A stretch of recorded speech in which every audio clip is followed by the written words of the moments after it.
expect Security Council to take immediate measures to deal with the condemnable action of the Indian Union in the only way consistent with the ideals of the United Nations, namely by condemning India's action and by ordering an immediate ceasefire and withdrawal forthwith from the Portuguese territories of Goa, Damão and Diu of all the invading forces. A guarnição portuguesa rende-se dia 19. Eu lembro que um dos telegramas que foram recebidos pelo governador-geral da Índia, que era, nessa altura, o general Vassalio Silva, de quem eu era oficial de ligação com as forças de segurança, portanto, com a guarda fiscal e com a polícia, ele recebeu um telegrama em que se dizia mais ou menos isto: na Índia não são de admitir soldados prisioneiros e rendições, ou vitoriosos ou mortos. E como vitoriosos não podíamos ser, porque 2.100 homens precariamente armados não se podiam pôr num território que tinha uma profundidade de 15 a 20 quilómetros contra forças várias dezenas de vezes superiores, só nos podíamos, de facto, acabar todos mortos e haver aqui um grande enterro nacional com honras fúnebres, com certeza que era aquilo que o Dr. Salazar gostaria que acontecesse. É evidente que isto tinha uma ideia. Para o governo de então, era ótimo acontecer uma derrota militar, que não aconteceu graças ao general Vassalio Silva, e essa derrota militar daria oportunidade ao governo daqui fazer barulho para o mundo inteiro que os indianos eram os assassinos e eram sanguinários e eram tudo o que fosse possível. Aconteceu o contrário. Os militares morreram, alguns, é certo, mas enfim não foi um morticínio completo, e a manobra política saiu pela culatra. A repressão aumenta. Quem discorda da política ultramarina é traidor à pátria. Em Portugal, dezenas de estudantes africanos saem do país. Quando começa a Guerra de Angola, em 61, é da Casa de Estudantes de Império que saem 100 estudantes universitários que lá fora vão integrar as várias estruturas dos movimentos que lutavam já com arma nas mãos contra a colonização portuguesa. Saí em 62, né? Mas já tinha decidido em 61, porque quando começou a guerra em Angola, eu decidi que fazer a guerra só seria por um lado, né? E portanto para isso tinha que fugir de Portugal. Mas ainda esperei, estive quase um ano até ser chamado. Quando ia ser chamado para a tropa é que saí. Em julho de 1962, Agostinho Neto, dirigente do MPLA, saíra há pouco da prisão e vive em Lisboa, em regime de residência fixa, consegue fugir do país, ajudado pelo Partido Comunista Português. Em 1973, 2 anos depois do início da guerra, há 45 mil soldados a combater. 400 tinham morrido.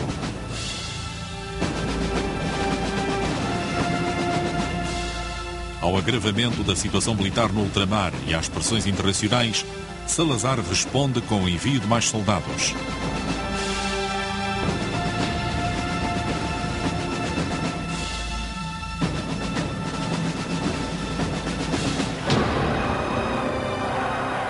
E o regime promove manifestações de apoio a si próprio.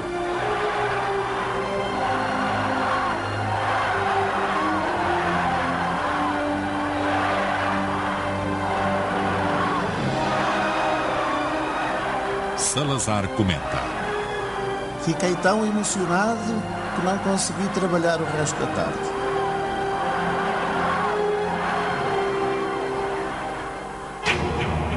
Neste ano, a guerra começa na Guiné. O PAIGC ataca o quartel de Tite. Essa primeira ação foi feita no quartel de Tite. Está no centro, sul, e isto porque o Amílcar sempre se opôs a que começássemos as ações nas fronteiras. Não é?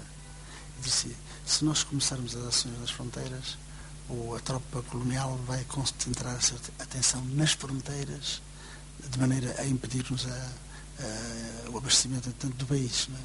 Portanto, nós temos que começar a situação no interior do país, no centro do país, e foi o que aconteceu no sul, em Tite. Começámos as ações de sabotagens por destruir as pontes, telefones, etc., batendo árvores nas estradas.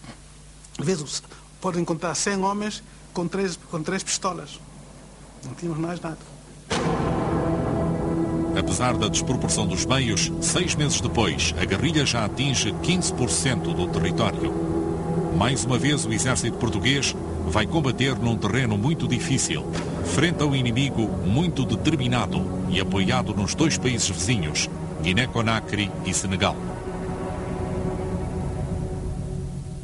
As armas começaram a vir depois, pouco a pouco. Era preciso transportar armas da fronteira Guiné-Conakry para o homem mesmo, carregado a cabeça, até chegar não sei quantos quilómetros, atravessar Rio Geba para ir para o norte. Portanto, mesmo tendo homens, mas a correlação dos esforços não se podia comparar, porque o exército português desembarcava tudo equipado com o seu armamento e tudo, mas nós não tínhamos, nem toda a gente tinha arma. A primeira operação militar de grande envergadura na Guiné realiza-se em janeiro de 1964. O objetivo é recuperar 3 ilhas que constituíam a região do Como, com uma área de 200 km² controlada pelo PAIGC. O nome de código é Operação Tridente. Vai durar 71 dias.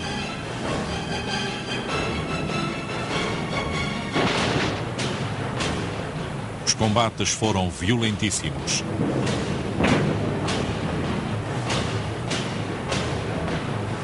Morreram 9 militares portugueses.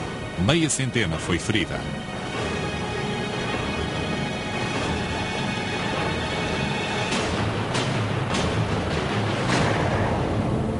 Para os guerrilheiros, a situação tornou-se desesperada, como revela uma carta de Nino Vieira, interceptada pelos militares portugueses. Hoje se faz 48 dias que os nossos camaradas estão enfrentando corajosamente as forças inimigas. Queria que os camaradas atirassem juntamente com a população, conforme era a solução tomada pelo secretário-geral do partido. Mas o que é certo é impossível, porque não temos caminho de fazê-los sair. Por isso agradecia-vos que me mandassem reforços vindo de todas as partes. Mesmo se por acaso será possível, pode enviar ao mínimo 150 a 200 camaradas, porque senão os portugueses vão dar cabo da população.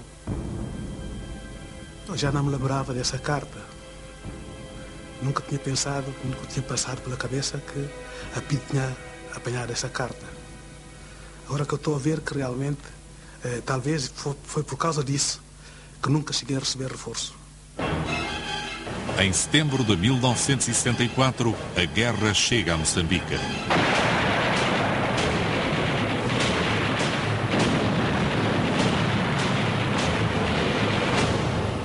A Frelimo proclama hoje, solenemente, a insurreição geral armada do povo moçambicano contra o colonialismo português para a conquista da independência total e completa de Moçambique.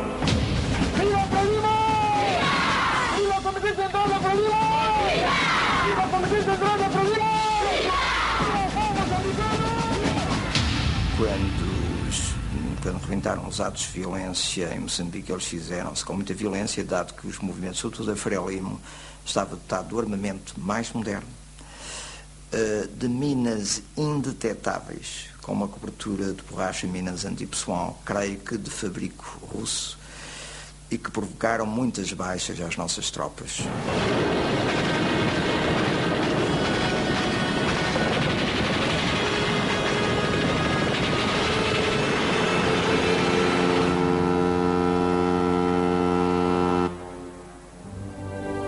A guerra entra no cotidiano dos portugueses. A esmagadora maioria das famílias tem alguém a combater em África. Todos os anos são recrutados mais de 60 mil homens. No final dos anos 60, em cada 100 convocados para as fileiras, 20 não comparecem à chamada. Nunca pensei em emigrar. Só quando da guerra do ultramar, com receio que os meus filhos fossem chamados para a guerra, a isso é que eu não admitia.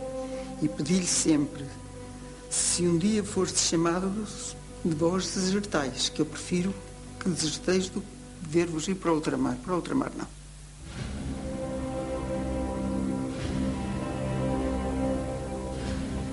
Os primeiros sinais de esgotamento estão à vista.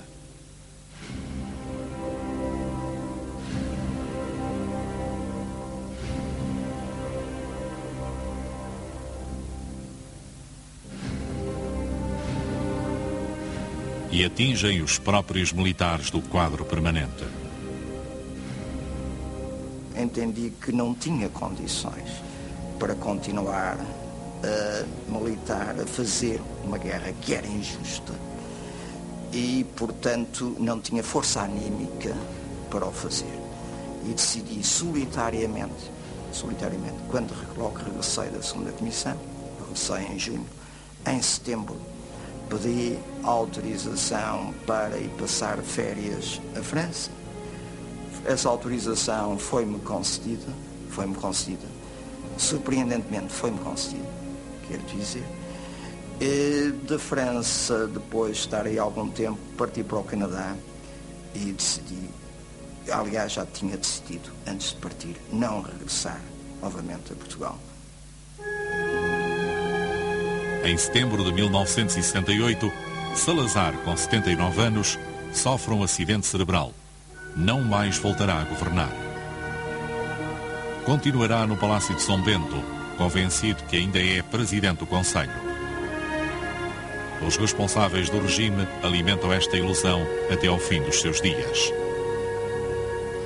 Ele lembrava-se completamente, tinha memória fiel de todos os acontecimentos anteriores à doença. A doença pediante. Não se lembrava de nada, não conhecia nada, mas continuava a raciocinar sobre o passado. Quem estava no governo ia de vez em quando, era até um ato de caridade alimentar aquela presunção em que ele estava. Como digo, era muito difícil, era uma situação muito difícil. Estávamos a simular estar a tratar com um chefe de governo que não era. Tendo ouvido o Conselho de Estado e não devendo adiar por mais tempo essa decisão, é, no entanto, com profunda amargura, só minorada pelo conhecimento que dele diretamente colhi, de que não desejava morrer no desempenho das suas funções, que uso da faculdade conferida pelo número 1º do artigo 81 da Constituição, exonero o Dr. António de Oliveira Salazar do cargo de Presidente do Conselho de Ministros, do qual manterá todas as honras a ele inerentes. E para o substituir, no meio nos termos do mesmo preceito constitucional, o Dr. Marcelo Zé das Neves Alves Caetano.